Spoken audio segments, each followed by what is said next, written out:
রহমান রহিম।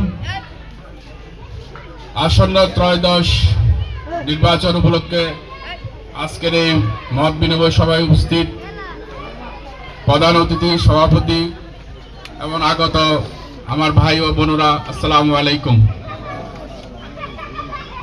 আসলে ইয়াকুব ভাই অনেক কিছু বলছে, হয়তো মনোযোগ থাকলে শুনছেন। দীর্ঘ 17 বছর কেউ ভোট কেন্দ্রে যাইতে পারেন না, সেটা সত্যি কথা। তবে এবার এই সংখ্যাটা তো আর নাই, আছে। আমরা এখানে একত্রিত হয়েছি, আমাদের মার্কা তো সবার জানা আছে। মার্কা কি মনে থাকবে?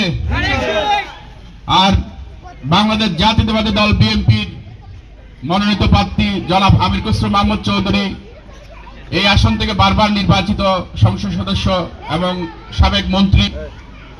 ওনার সম্বন্ধে নতুন কোনো কিছু করে বলার অবকাশ নাই। প্রার্থী হিসেবে উনি কিরকম চরিত্রের মানুষ সারা বাংলাদেশে জানে, সবচেয়ে বেশি জানে আমাদের এই 11 আসনের মানুষ। সুতরাং কোনো ভয়ভীতি নাই, এবার কোনো শঙ্কা নাই। যার যার মতো করে ধানের শীষকে বিজয় করতে হবে। যার যার যে অবস্থানে আছেন, যে ব্যবসা করেন, যে চাকরি করেন, যে যার কর্ম, সব জায়গার থেকে প্রচার করবেন, ধানের শীষের পক্ষে প্রচার করবেন।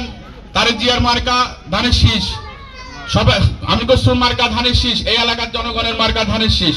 সবার অবস্থান থেকে সবকিছু, একজন থেকে মনে করেন আমরা আজকে আসলাম, হয়তো আরেকদিন নাও আসতে পারি, কিন্তু যার যার অবস্থান থেকে তা আপনারা প্রচার চালিয়ে যাবেন।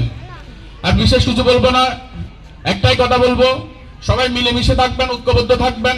ঐক্যবদ্ধ বিশাল একটা শক্তি, ঐক্য জিনিসটা হলো যে বড় শক্তি। সবাই মিলেমিশে এবং ঐক্যবদ্ধ থাকবেন, ইনশাআল্লাহ বিজয় সুনিশ্চিত। সবাই ভালো থাকবেন, ধন্যবাদ সবাইকে, আসসালামু আলাইকুম।